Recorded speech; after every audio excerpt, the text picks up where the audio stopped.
wọ́n ní àwọn àfáà kan pẹ̀lú Muyideen àtàwọn ọlọ́pàá pẹ̀lú àwọn kan tí wọ́n ní àwọn jẹ́ human rights activists, wọ́n ní àwọn jẹ́ vocal point.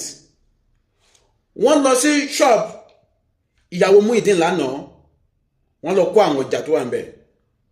But my question is this: ṣé ìwà yẹn ṣé nǹkan tó bójúmu ni? Mo kí gbogbo ẹ̀yin tó ń wò mí, Ajọmade ní orúkọ mi.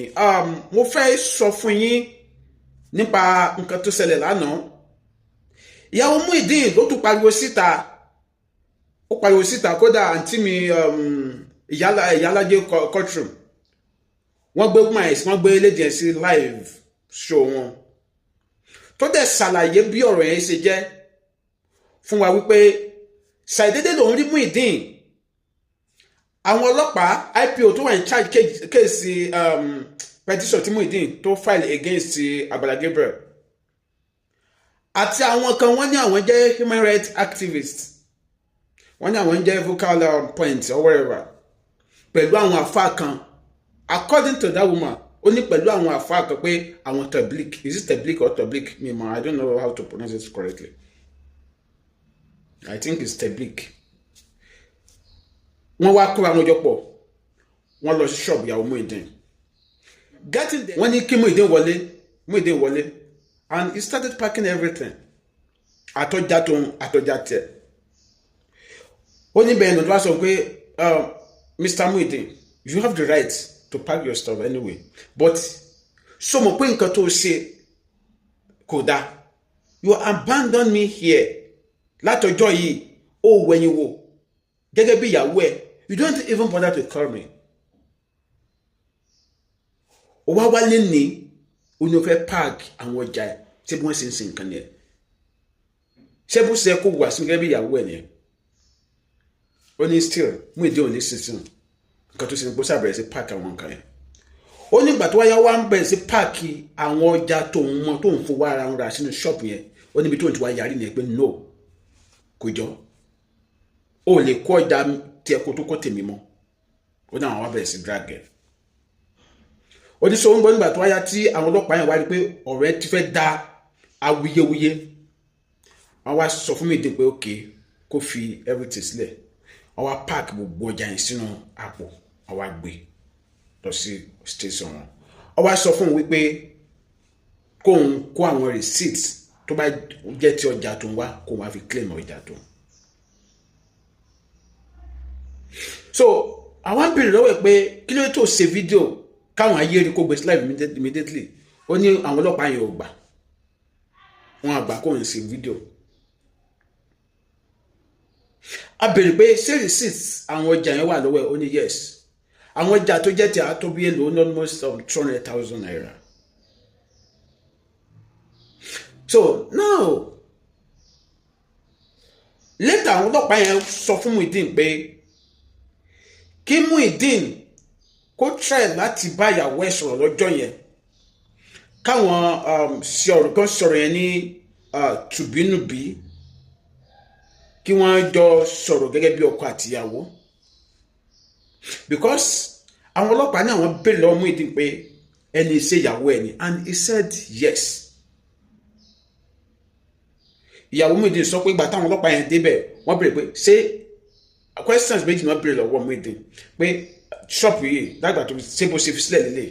And Muyideen sọ pé yà nǹkan kò mí ìsìnbẹ̀ onínà yà ẹni báwo ló sì jẹ́ sẹ́ oníyàwó ni. So this is time ọlọ́pàá evaluator sọ wípé okay, this thing is something you can settle amicably. So gbáyàwó ẹ̀ sọ̀rọ̀ gẹ́gẹ́ bí tọkọ-tìyàwó ẹ bára yín sọ̀rọ̀. Muyideen wá ń sọ wípé ó ní nǹkan tí Muyideen wá máa sọ fún mi pé ìyàwó mi ni ẹ. Nǹkan tí mo bá fẹ́ ló gbọ́dọ̀ ṣe fún mi. Ìyàwó ìwé náà ń bèrè ẹ pé yà ìyàwó ẹ̀ ni mí.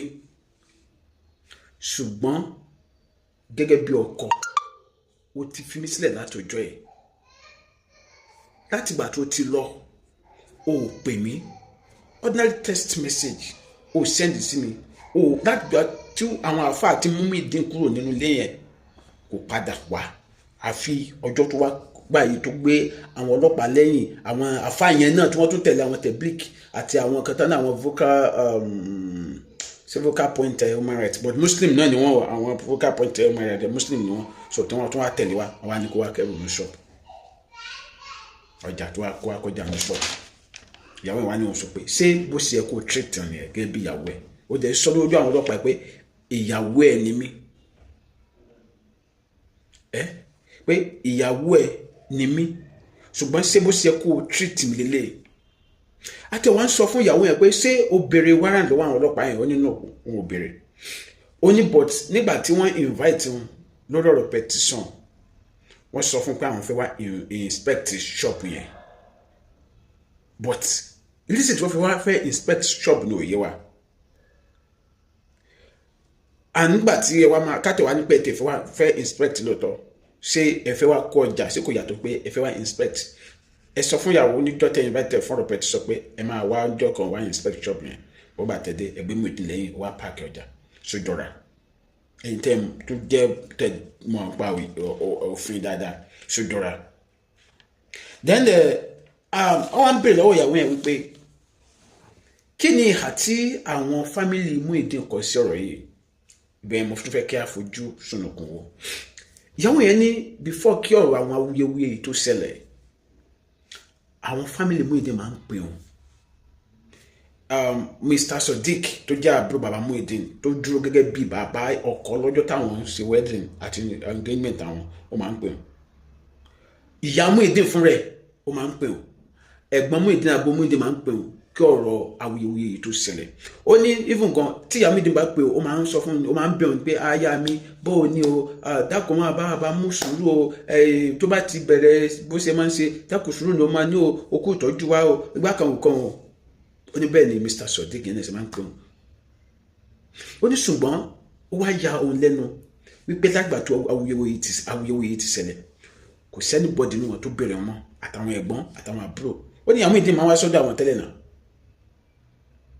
ó ní débi wípé òun pè ìyá ẹ̀ kọ́ọ̀tì kọ́ mọ́ ń lẹ́nu ó kọ́ àmì òun kọ́ọ̀tì kọ́ yẹn gbà tó gbọ́ voice ó ní wọ́n á fi nọ́mbà mi pè ìyá ẹ̀ ní sọ pé kó o má pè mọ́ o pé òun fẹ́ náwó sí o má pè mí mọ́ o òun fẹ́ dá sí o kò sílẹ̀ tó kàn o ó ní bẹ́ẹ̀ ni Mr. Sodiq yẹn ló ń pè ó ní ìgbìmọ̀ kọ́ lọ. ó tẹ̀ tí wọ́n sọ fún wa wípé ìjà mọ̀ wípé ńgbà tí Muyideen fẹ́ jáde ìrìn tó lọ yìí ó mú fóònù lọ ó ní fóònù ló mú lọ náà òun ní láti get another phone fóònù ló mú lọ ní Muyideen tẹ̀wé yẹn so ọ̀pọ̀lọpọ̀ àwọn ọ̀rọ̀ yìí níyàwó yìí wá ń sọ wípé ṣé nǹkan tó yẹ kí àwọn àfa Muyideen kan fi san lẹ́sàn gẹ́gẹ́ bí ìyàwó Muyideen lélẹ̀ kẹtẹ̀lé wá sínú ṣọ́ọ̀bù kẹ̀nẹ́fẹ́ páàkì ọjà àtọjà tí Muyideen àtọjà tó ó ní bí ẹni pé ìfọwọ́gbánilójú lélẹ̀. Now ẹ jẹ́ kí mi wá sọ àríwísí tèmi ẹ jẹ́ kí mi wá sọ opinion tèmi àkọ́kọ́ pápá yìí tó wà ní comment section mo fi Ọlọ́run bẹ̀ yín ẹ má jẹ́ ká sọ̀rọ̀ tí ó tọ́ sí gbogbo mùsùlùmí lórí ọ̀rọ̀ yìí ẹ má kó àwọn mùsùlùmí papọ̀ please I'm begging ẹ má kó àwọn mùsùlùmí papọ̀ pé ẹ má jẹ́ ká fi ọ̀rọ̀ yìí sọ̀rọ̀ sí gbogbo mùsùlùmí mo máa ń sọ wípé kò sí ẹ̀sìn tí ò ní tiwọn lára nínú Christianity àrí àwọn tó wà pa nínú ẹ̀sìn àbáláyé àrí àwọn tó ń wọ ipò nínú ẹ̀sìn mùsùlùmí náà àrí àwọn tó yẹ pé wọ́n wùwà tí àwọn tẹ̀blíkì yẹn ń wù kì í ṣe mí I'm not talking about àwọn tẹ̀blíkì tó wà níta I'm talking about àwọn tẹ̀blíkì tó tẹ̀lé Muyideen wà kó ọjà ẹni mọ̀ ń sọ àwọn ẹni mọ̀ ń rí fásitì so ẹ má jẹ́ ká torí ọ̀rọ̀ yìí ká kàn sọ̀rọ̀ kò bá gbé sí gbogbo mùsùlùmí lápapọ̀ orí lórí ọ̀rọ̀ yìí a rí àwọn mùsùlùmí tó ti jáde tí wọ́n ti ń condemn ìwà tí àwọn mùsùlùmí kan wù yìí that is point number one. Point number two òun ni wípé ẹ̀yin àáfà yìí kí lẹ fẹ́ gbà nínú gbogbo nǹkan tẹ̀ ń ṣe ẹ̀yin àáfà tí ẹ̀ ń tẹ̀lé Muyideen kiri yìí ni o because number one Muyideen tó jẹ́ wípé nígbà tó wà lọ́dọ̀ Àgbàlá Gabriel òun inú ilé ara ẹ̀ ló ń gbé kó jáde nílé kó wọnú ṣọ́ọ̀bù kó kó nu ṣọ́ọ̀bù kó wọnú ilé ni kò sí stress fún ó dẹ̀ níyàwó ṣẹ́ẹ̀dẹ̀ gẹ́gẹ́ bí responsible man ẹ wá mú kúrò ní ọ̀dọ̀ Àgbàlá Gabriel nísìn ẹ lọ rẹ́ǹtì lé fún ó padà dẹ̀ tó rẹ́ǹtì lé ẹni ẹ open shop fún níbì kan ẹ ò kó ọjà sínú shop yẹn ẹ ṣe wá fẹ́ wá kó ọjà nínú shop ilé ọjà tó yẹ pé even according to the wife ṣe ó ní gbẹ̀gbẹ̀ àwọn cartons tó wà nílẹ̀ empty cartons ni most of it ó kàn kó àwọn dáradára sínú ẹ̀ so ẹ wá fẹ́ wá kó àwọn empty cartons yẹn ẹ fẹ́ kó lọ sínú new shop tí ẹ ṣe open fún ẹ fẹ́ máa fi kàjọ làwọn èèyàn pé nǹkan tẹ́ ẹ ṣe fún lélẹ̀ tó bá yẹ pé lóòótọ́ lẹ tó ṣe bí ẹ máa wá owó ẹ máa ra ọjà tuntun síbẹ̀ ni. Now I want to ask you guys another question. Ta ló fẹ́ máa sanwó rent shop yẹn ta ló dẹ̀ fẹ́ máa sanwó rent ilé tí ẹ gbà fún Muyideen torí ẹ̀yin kò tí tó bùkátà ara yín gbọ́ tán láti dọ́tẹ̀ tí ń sick fúnfún ní self support fún báyìí on social media èló lẹ́ ti realize fún nothing kò sí. So ẹ fẹ́ ṣé kìí ṣe pé ẹ̀kọ́ fẹ́ bá yọ lọ́ta bọ̀bọ̀ yìí jẹ́ ní Nàìjíríà tí gbogbo àmọ́ bí nǹkan ṣe rí lè tó Nàìjíríà ẹni tó jẹ́ wípé mú sánsán gan ní Nàìjíríà gan bẹ́ẹ̀ náà ẹ wo àánú odidi àánú tọ́lọ̀ ń ṣe fún bọ̀bọ̀ yẹn tẹ́ they fẹ́ forfeit everything mọ́ lọ́wọ́ just imagine ẹ dẹ̀ pẹ̀lú ayé lèèyàn lọ́wọ́. Number one ẹ fẹ́ padà sọ ẹni tó ti jẹ́ landlord tẹ́lẹ̀ dá tenant number one ni ọ torí pé ẹ̀ ń ṣe ẹ̀sìn ṣé nǹkan tẹ̀sìn yẹn dẹ̀ ní kẹ́ máa ṣe nìyẹn pé kẹ́ máa fa àwọn èèyàn sẹ́yìn nínú ẹ̀sìn yẹn èèyàn ti jẹ́ landlord tẹ́lẹ̀ ẹni torí pé kò ní freedom bí tó wà kò ní freedom bí tó nínú kéèyàn jẹ́ landlord ilé ara ẹ kó máa pàṣẹ àti kó lọ rent ilé lọ́ndẹ̀ ẹnìkan kó jẹ́ tenant bẹ́ẹ̀ èwo ni freedom nínú méjèèjì ṣé ẹ mọ nǹkan tí ojú èèyàn tenant ń rí sá ẹ mọ nǹkan tó ojú èèyàn rí téèyàn bá rent ilé ẹ mọ iye wọ̀ sí téèyàn máa ń là kọjá ẹ wá ní kò ní torí pé kò ní freedom lọ́dọ̀ Àgbàlá Gabriel lẹ́sìn lọ́mú kúrò ń bẹ̀ just imagine. So after the man àwọn àkóbá tẹ́ ń kó bá Muyideen o ẹ̀yin this so called tẹ̀blíkà kìíní kan tẹ̀lémù tẹ̀ ẹ má jẹun ṣe kìíní sá. Number one èèyàn jẹ́ náà lọ tẹ́lẹ̀ nínú ilé rẹ̀ ẹ padà dá padà ó dẹ̀ tó rent lé that is number one. Number two èèyàn kò ní stress pé mo fẹ́ sanwó ilé tẹ́lẹ̀ ń sìn ó máa wá ní stress pé báwo mo ṣe fẹ́ sanwó ilé ń sìn that is point number two.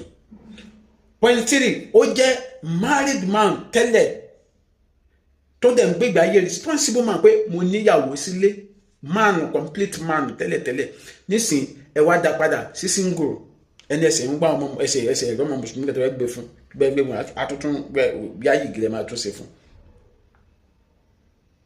4 àwọn èèyàn nífẹ̀ẹ́ Muyideen tẹ́lẹ̀ tó yẹ pé àwọn èèyàn máa nífẹ̀ẹ́ Muyideen o kò tó yẹ pé ká ní ọ̀dọ̀ Àgbàlá Gabriel Muyideen sí wa ni dọjọ́ alẹ́ yóò tó wá bímọ àwọn kan dúró dé pé àwọn máa mú ọmọ yẹn lọ sí abroad níbi táwọn kan promise Muyideen dé nísìnyí báyẹn ti kọ ẹ̀yìn ẹ̀ sáwọn èèyàn sí wa no one is ready to help again.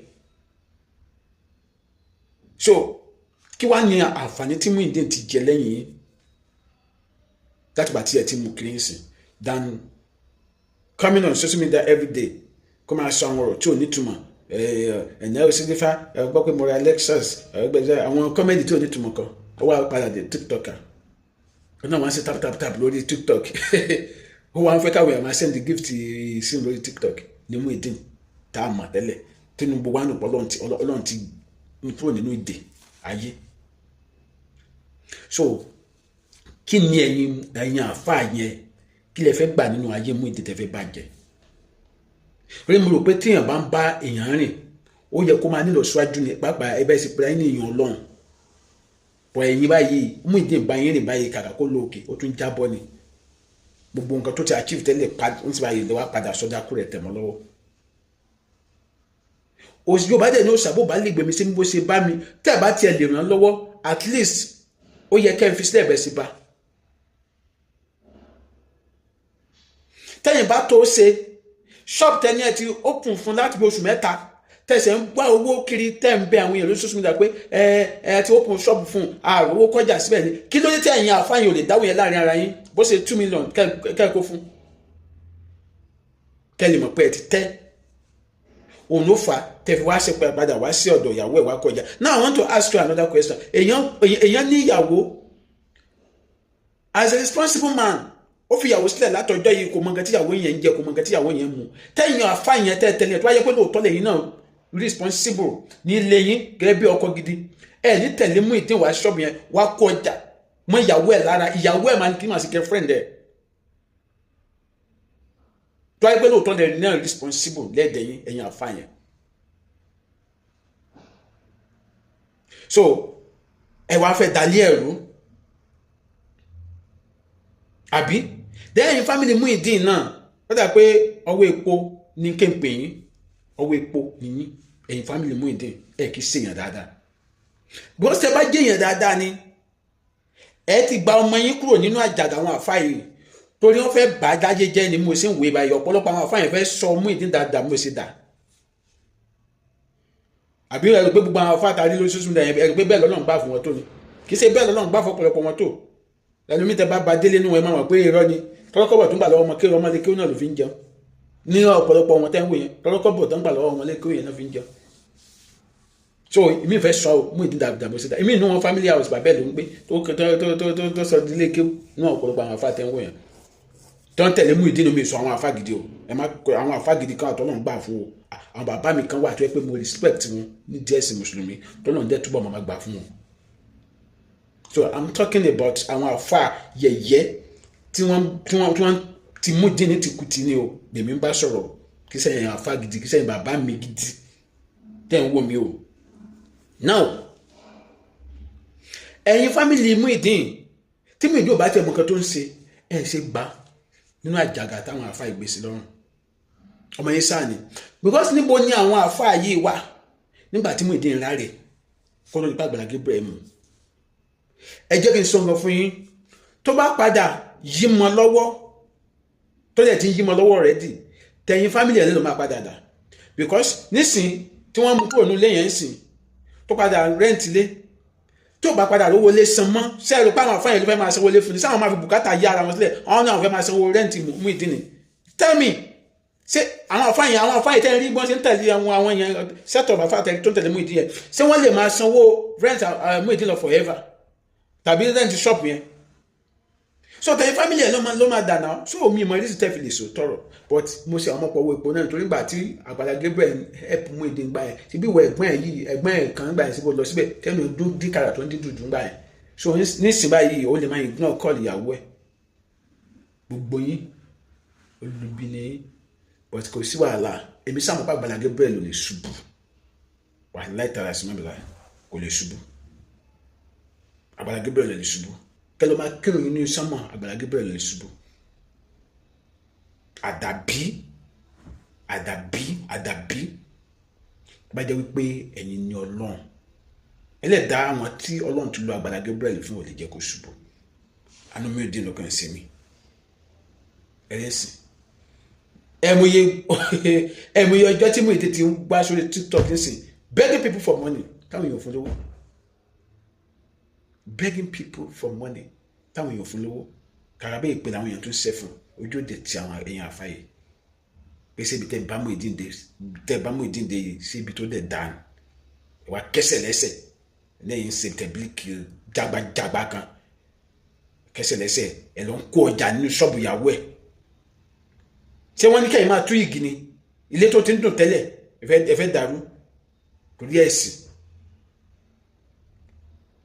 Bẹ́ẹ̀ àwọn àfáà gidi kan dẹ̀ ń sọ fún yín pé kẹ́ jáwọ́ nínú nǹkan tẹ́ ń ṣe, ẹni rárá kàrà bẹ́ẹ̀ sílẹ̀ tún ṣègbè fáwọn yẹn. Bàbá Akégbàgbèjù sọ̀rọ̀ lórí ọ̀rọ̀ yìí sílẹ̀ fi ìpínlẹ̀ sí. Ó tún ní bàbá mi kan mo máa dẹ́dùn kọ bàbá yẹn ṣe, bàbá yẹn nice guy àfáà gidi bàbá yẹn ò fẹ́ jágbajàgba. Bàbá yẹn tún sọ̀rọ̀ fún yín pé ẹ stop nǹkan tẹ́ ń ṣe yìí, Ọlọ́run òfin rán yín kò sínú ẹ̀sìn àwọn sí ẹ̀gbọ́ sílẹ̀ tún bú bàbá yẹn. Yàyà Gàmbàrí tó yẹ pé èmi àti ọ̀tí rẹ̀ tẹ́lẹ̀tẹ́lẹ̀, ṣùgbọ́n lórí ọ̀rọ̀ Agbala Gabriel jẹ́ kí n bá Yàyà Gàmbàrí rẹ̀ kí mo fi padà nífẹ̀ẹ́ bọ̀bọ̀ yẹn. Bọ̀bọ̀ yẹn dẹ̀ sọ̀rọ̀ pé ẹ̀yin àfa yìí ẹ má ṣe ààbò sí kàkà bẹ́ẹ̀ sílẹ̀ tó ń dún kòkò mọ́ Yàyà Gàmbàrí tẹ́lẹ̀ ṣe pé fún. Má ṣe àárí bí tẹ́ máa bá Yàyà dá lórí ọ̀rọ̀ Muyideen, àárí bí tẹ́ máa bá Yàyà dá lórí ọ̀rọ̀ Muyideen. Ṣùgbọ́n mo kàn fẹ́ pé àkíyèsí ẹ̀yin máa ń mi tẹ́ ń wò mí sí ọ̀rọ̀ yìí, sí nǹkan tí wọ́n ṣe ẹ̀sìn ó bójúmu. A ní kí Muyideen máa ṣe ẹ̀sìn tó wù, ṣùgbọ́n kì í ṣe kẹ́ fi ẹ̀sìn bá yí ẹ̀jẹ̀, kì í ṣe kẹ́ fi ẹ̀sìn bá yí ẹ̀jẹ̀ kó a di pé ọlọ́ta padà máa tọrọ jẹ. Wíwá tí ẹ wo Ọlọ́run ṣàṣàánú Muyideen ilé tó kọ́ rẹ̀ sí.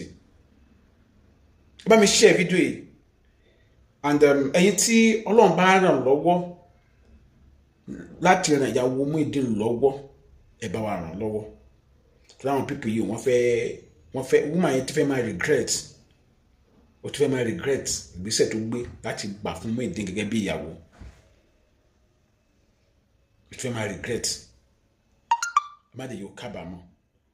Adémadé ní orúkọ mi, Ìlàrẹ́ ni mí o, ọmọ tẹ̀lé oògùn ọmọ tẹ̀lé oògùn yìí gbé. Ẹ bá mi share fídíò yìí, ẹ bá mi share, ẹ bá mi share, ẹ bá mi share, ẹ bá mi follow page mi. Ẹ má dàgbà bọ́lá ní lọ subscribe to YouTube channel mi, Adémadé TV. Ó dàbọ̀.